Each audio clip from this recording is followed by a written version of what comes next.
Hello students, in previous lecture we have seen our actual syllabus, importance of the IT subject, and after that one we have discussed the nature paper for the IT subject. In today's lecture we are going to start our actual syllabus, okay, from our first chapter. So let's start it. Our first chapter is basic of information technology. आपला first chapter हा basics of information technology हा आहे, जो की खूप important आहे. Okay, so let's see which points belongs to this chapter. Okay, so our first point is introduction. Information technology has a great influence on all aspects of a life. आपल्याला माहिती आहे की आत्ताचं हे जी लाईफ आहे किंवा आत्ताचे जे वर्ल्ड आहे आपण त्याला डिजिटल वर्ल्ड म्हणतो. त्याचमुळं इन्फॉर्मेशन टेक्नॉलॉजी हा जो पार्ट आहे ह्याचा आपल्या लाईफवरती खूप मोठा इम्पॅक्ट होतो. Information technology has brought the world closer together. Obviously information टेक्नॉलॉजीमध्ये ज्या काही टेक्नॉलॉजीज आहेत लाईक इंटरनेट, तर त्याच्यामुळं हे जे वर्ल्ड आहे हे जास्तीत जास्त जवळ आलेलं आहे.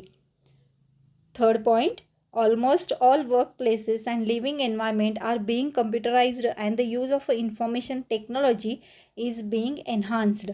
तर आत्ता आपण बघतो की आत्ताचे आपले जे काही रेग्युलरचे वर्क असतील किंवा ऑफिस वर्क असेल किंवा आपल्या रेग्युलर लाईफमध्ये सुद्धा smartphone, T V and tablets, laptops हे असे काही डिव्हायसेस आहेत, इलेक्ट्रॉनिक्स डिव्हायसेस आहेत की ज्याच्यामुळं इन्फॉर्मेशन टेक्नॉलॉजी हे जास्तीत जास्त परत पुढं प्रगत होत चाललेलं आहे. It has become a vital and a integral part of our life to achieve goals. आपल्या लाईफमध्ये की जे गोल्स असतील ते अचीव करायचे असतील तर ऑब्वियसली आपल्याला IT हे यूज करावंच लागतं. Okay, so this is the introduction for our first chapter. Then second point which is main point, definition of IT. ITच्या डेफिनेशन्स ऑब्वियसली ITच्या डेफिनेशन्स ह्या डे बाय डे चेंज होत गेलेत. म्हणजेच काय की ज्याच्या त्याच्या पॉईंट ऑफ व्ह्यूनं इथं काही डेफिनेशन्स दिलेले आहेत. So let see it one by one. First definition is it encompasses all of the technologies that we use in order to create, collect, process, protect and store information. It refers to hardware, software and computer networks. तर IT म्हणजेच काय की अशा सगळ्या टेक्नॉलॉजीचं combination की ज्याच्यामध्ये information create केली जाते, कलेक्ट केली जाते, त्याचबरोबर ती इन्फॉर्मेशन प्रोसेस करून स्टोअर केली जाते आणि त्याला प्रोटेक्शन देण्याचं सुद्धा काम केलं जातं. आणि याच्यामध्ये काही हार्डवेअर वापरले जातात, सॉफ्टवेअर्स वापरले जातात आणि त्याचबरोबर कम्प्युटर नेटवर्कसुद्धा यूज केलं जातं. So this is the first definition. Next definition is information technology is the use of computer to store, retrieve, transmit and manipulate data or information and exchange all forms of a data. आता पहिली जी definition आहे same तीच definition but with little bit change of a words. ह्याच्यामध्ये काही technical words use केलेले आहेत बघा. तर इन्फॉर्मेशन टेक्नॉलॉजी म्हणजे काय की कम्प्युटर्सचा यूज, तर तो कशासाठी केला जाणार आहे, इन्फॉर्मेशन स्टोअर करण्यासाठी, रिट्राईव्ह करण्यासाठी, म्हणजेच काय की ती जी इन्फॉर्मेशन आहे ती ॲक्सेस करण्यासाठी, घेण्यासाठी, त्याचबरोबर ट्रान्सफर करायची असेल ती इन्फॉर्मेशन किंवा तो जो काही डेटा असेल तर त्याच्यामध्ये काही मॅनिप्युलेशन करायचे असतील, काही चेंजेस करायचे असतील तर ते सुद्धा आपण करू शकतो with the use of IT. And then ती जी इन्फॉर्मेशन आहे ती सपोज तुम्हाला वेगवेगळ्या फॉर्म्समध्ये ट्रान्सफर करायची असेल, एक्सचेंज करायची असेल, सो हे सुद्धा ITने केलं जातं. Okay, so these are the definitions of IT. Then next point is ICT. ICT stands for information and communication technology. आता याच्यामध्ये बघा, इन्फॉर्मेशन टेक्नॉलॉजी तर आलंच, पण त्याच पद्धतीनं ती जी इन्फॉर्मेशन आहे ती इन्फॉर्मेशन दुसऱ्या एखाद्या पर्टिक्युलर कन्सेप्ट बरोबर, दुसऱ्या एखाद्या डिव्हाइस बरोबर किंवा दुसऱ्या एखाद्या नेटवर्क बरोबर कशा पद्धतीनं शेअर केली जाते किंवा त्यांच्यामध्ये कशा पद्धतीनं कम्युनिकेशन केलं जातं, तर ह्या ज्या सगळ्या कन्सेप्ट आहेत ह्या सगळ्या ICTमध्ये येतात. Okay, we will see this point. So first point is a ICT concept involves transfer and the use of all kinds of information. तर ICT मध्ये काय काय केलं जातं की इन्फॉर्मेशन, सगळ्या प्रकारच्या इन्फॉर्मेशन आहेत त्याचा यूज, त्याच पद्धतीनं ती इन्फॉर्मेशन ट्रान्सफर कशा पद्धतीनं केली जाते ह्याचं सगळं जी इन्फॉर्मेशन आहे ही तुम्हाला ICT मध्ये मिळून जाईल. Then second point is a ICT refers to the technologies that provides access to information through the telecommunication. So ICT मध्ये काय काय असणार आहेत, टेक्नॉलॉजीज असणार आहेत वेगवेगळ्या प्रकारच्या की त्या टेक्नॉलॉजीज एखादी इन्फॉर्मेशन जी आहे त्याला ॲक्सेस कशा पद्धतीनं केला जाईल आणि ती इन्फॉर्मेशन दुसऱ्या ह्याला कशी प्रोव्हाइड केली जाईल हे सगळं टेलिकम्युनिकेशनच्या माध्यमातून आपण बघू शकतो. Then third point is a work from home, distance learning and e-governance are now possible from any place with an internet connection and a computing devices. So ICT किंवा IT ह्याचा जो ॲक्च्युअल यूज आहे तो आता गेल्या वर्षभरापासून आपण mostly आपल्याला बघायला मिळतो due to the Covid situation. So आता ह्याच्यामध्ये बघू शकता की तुम्ही बरेच जण आहेत, ऑफिसेस हे घरातूनच त्यांचं जे काही काम असेल ते केलं जातं. त्याचबरोबर ऑनलाईन लेक्चर्स तुम्ही ऐकताय किंवा ऑनलाईन एज्युकेशन आता सुरू आहे आणि बाकीच्या ज्या काही गव्हर्मेंट फॅसिलिटीज असतील त्यासुद्धा आपल्याला बऱ्यापैकी आता ऑनलाईन मिळत आहेत. सो ह्याच्यासाठी आपल्याला जस्ट काय इंटरनेट कनेक्शन आणि कम्प्युटिंग डिव्हाइस म्हणजे की एखादा इलेक्ट्रॉनिक डिव्हाइस ह्या दोन्हीचा यूज करून आपण हे बाकी ई लर्निंग किंवा डिजिटल कम्प्युटिंग आहे, डिजिटल टेक्नॉलॉजी आहे त्या यूज करू शकतो. Then last point, ICT is the foundation of a economic and driving force of a social changes in the 21st century. So ICT हे काय आहे, फाउंडेशन आहे की ज्याच्यामुळं आत्ताचे 21st सेंचुरी जी आहे तर त्याच्यामध्ये 21st सेंचुरी पुढं रन करण्यामागे किंवा त्याला पुढं नेण्यासाठी ICTचं हे काय आहे, फाउंडेशन आहे, हे मेन आहे. Okay, so this is the point ICT. Then next point is a data. आता याच्यामध्ये बघा, जेव्हा आपण IT किंवा कम्प्युटर हे जेव्हा वर्ड्स आपण ऐकतो किंवा ह्या वर्ड्सचं जेव्हा आपण स्टडी करायला जातो तर त्याच्यामध्ये सगळ्यात पहिल्यांदा मेन जी कन्सेप्ट येते ती म्हणजे काय, डेटा. आता डेटा म्हणजे काय आपण ते बघूया one by one. Data is a facts and figures. तर डेटा म्हणजे काय आहे की वेगवेगळ्या फिगर्स किंवा वेगवेगळे टेक्स्चुअल पार्ट असतील किंवा काही इमेजेस, ऑडिओज, व्हिडिओज हे सगळे कशामध्ये येणार आहेत, डेटामध्ये. So data is a raw material. So data म्हणजे काय, रॉ मटेरियल आहे. रॉ मटेरियल म्हणजे काय की जस्ट त्याच्या थ्रू आता जो तुमचा पर्टिक्युलर तुमचं जे वर्क आहे ते स्टार्ट होणार आहे. रॉ मटेरियल, कच्चा माल. आपण असं एखादी वस्तू तयार करण्यासाठी आपण जसा कच्चा माल घेतो तशाच पद्धतीनं आपल्याला जेव्हा इंटरनेटमध्ये आपलं वर्क जेव्हा करायचं असतं तेव्हा आपण जे काही ज्या काही गोष्टी घेणार आहोत किंवा जे काही आपण कम्प्युटरला देणार आहोत, so that is the raw material. That means data. Data is a unprocessed information. आता डेटा म्हणजेच काय की त्याच्यावरती आपण कुठल्याही प्रकारची प्रोसिजर किंवा प्रोसेस त्याच्यावरती केलेली नसते.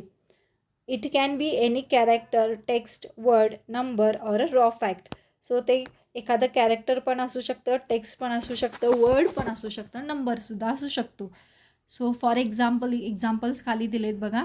XYZ, बालभारती, जे काही तुम्ही वर्ड्स असतील किंवा नंबर्स असतील, सो ते नंबर्स म्हणजेच काय की data. Data is a interpreted, organised and formatted. One can tell that it is a contact information of a personal named as a XYZ. आता याच्यामध्ये काय असतो की डेटा हा काय असतो, इंटरप्रिटेड असतो, ऑर्गनाइज असतो आणि फॉर्मॅटेड. सो ह्याच्यावरून आपल्याला जस्ट ही जी इन्फॉर्मेशन आहे ही इन्फॉर्मेशन कुठल्या पर्सनची आहे, XYZ, हे जस्ट आपल्याला थोडंफार ह्याच्यातून आपल्याला कळून जाईल. Okay, so this is the data. Then next point is a computer or a basic concept is a computer. The word computer is derived from Latin word. हा लॅटिन वर्डपासून कम्प्युटर वर्ड हा तयार झालेला आहे.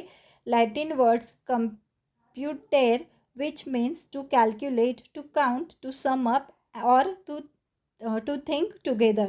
सो कम्प्युटर हा जो Latin word आहे ह्याच्यापासून कम्प्युटर हा वर्ड तयार झालेला आहे. ह्याचंच मिनिंग काय आहे?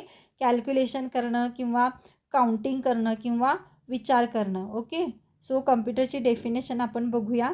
Computer is an electronic device which accepts input from the user, processes it according to the instructions given to it and gives the required result in the form of output. आता computer म्हणजे काय?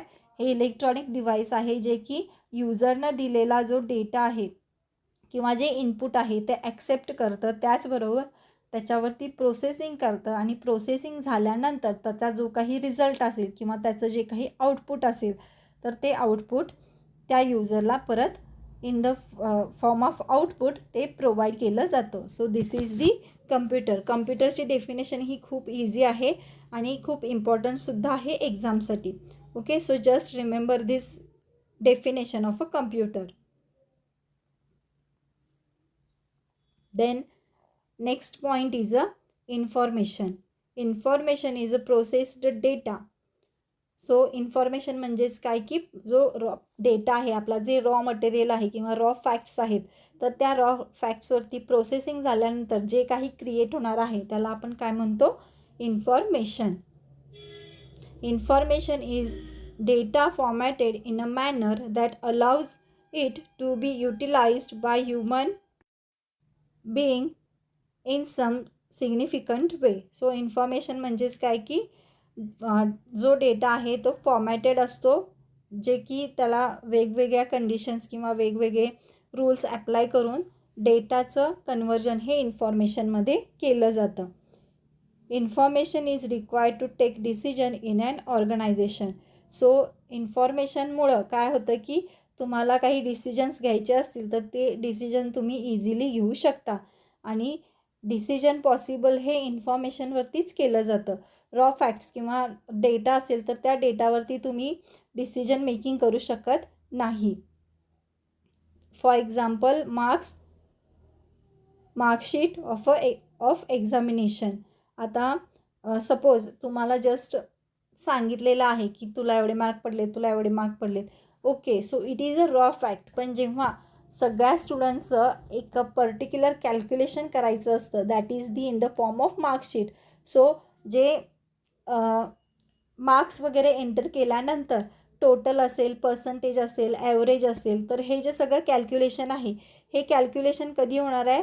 ते जे marks आहेत पडलेले, तर त्या मार्क्सवरती procedure झाल्यानंतर तुमचं पर्टिक्युलर पर्सेंटेज वगैरे किंवा टोटलची मार्कशीट असेल तर ती क्रिएट केली जाते. म्हणजेच काय की जे रॉ फॅक्ट आहे किंवा जो डेटा आहे त्याच्यावरती प्रोसिजर कंप्लीट झाल्यानंतर तो डेटा इन्फॉर्मेशनमध्ये कन्वर्ट केला जातो. म्हणजेच काय की मार्कशीटमध्ये एक तुमची पर्टिक्युलर मार्कशीट तयार होते.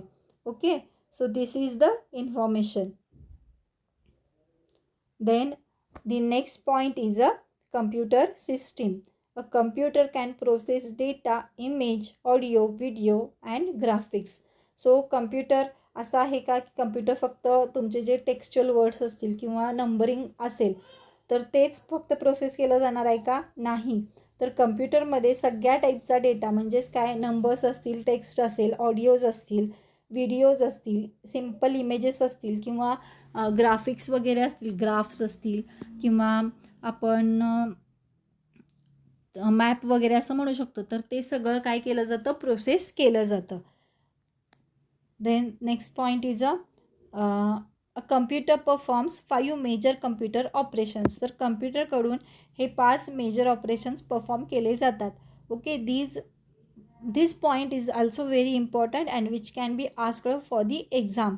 सो त्या 5 स्टेप्स किंवा 5 प्रोसिजर्स, 5 ऑपरेशन्स कुठले आहेत आपण बघूया. So first is it accepts data or instructions by way of a input. So as a input म्हणून जो काही रॉ डेटा असेल तर तो डेटा युजरकडून ॲक्सेप्ट केला जातो. त्याचबरोबर त्याच्यासाठी लागणाऱ्या ज्या काही इन्स्ट्रक्शन्स असतील तर त्या इन्स्ट्रक्शन्ससुद्धा पहिल्यांदा काय केल्या जातात, ॲक्सेप्ट केल्या जातात. देन सेकंड स्टेप काय आहे, इट स्टोअर्स डेटा. तो जो डेटा आहे युजरकडून घेतल्यानंतर कम्प्युटर पहिल्यांदा काय करतं की तो स्टोअर करतं. त्यानंतर थर्ड स्टेप काय असणार आहे, it can process data as required by the user. So युजरला ज्या पद्धतीनं त्याला रिझल्ट पाहिजे असेल त्याच पद्धतीनं तो जो डेटा असेल तर त्याच्यावरती जी प्रोसिजर आहे ती परफॉर्म केली जाते. Then fourth step it gives results in the form of output. So आउटपुटच्या फॉर्ममध्ये किंवा रिझल्टच्या फॉर्ममध्ये आफ्टर दी प्रोसिजर काय केलं जातं, कम्प्युटरकडून जे पर्टिक्युलर आउटपुट असेल ते युजरला दिलं जातं. आणि फिफ्थ स्टेप काय असणार आहे, it controls all the operations inside a computer. So पाचवी स्टेप आहे की ज्या सगळ्या काही प्रोसिजर होणार आहेत, इनपुट देण्यापासून प्रोसिजर झाल्यानंतर पर्टिक्युलर आउटपुट क्रिएट होऊन ते युजरला परत डिस्प्ले होईपर्यंत ह्या ज्या सगळ्या प्रोसिजर्स आहेत ह्या कम्प्युटरमध्ये इनिशियली म्हणजे कम्प्युटरच्या आतमध्ये ॲटोमॅटिकली परफॉर्म केल्या जातात. Okay, so this is the point computer system. Then ह्याच्यानंतरचे जे काही पॉईंट्स आहेत ते आपण नेक्स्ट लेक्चरला बघू. ओके, थँक्यू.